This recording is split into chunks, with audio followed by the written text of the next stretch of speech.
Hey guys, welcome to Digital Tech Studio. In this tutorial, I'm going to share how to go incognito or open private browser on Mac. So first example we will take of Safari browser. So launch the Safari browser. So in order to go to private browsing mode or incognito mode, what you can do is you can click on this file menu here, and here you will be able to see the second option which says new private window.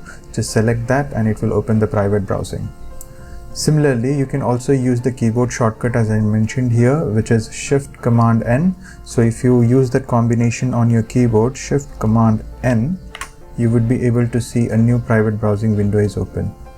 Now if you want to open the private browsing window in Chrome, what you can do is you can launch the Chrome browser first, and here you would be able to see again the file menu. Just select that, and here you can see the new incognito window, which again has the same keyboard combination, Shift Command N. So if you just select that, it will open the new incognito window, and also you can use the same keyboard command, which is Shift Command N, and it will open again the new private window.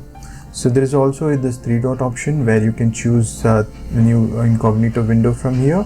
So it will automatically open the new incognito window. One thing to remember that the browser doesn't store your history, cookies data, or any information entered on the form.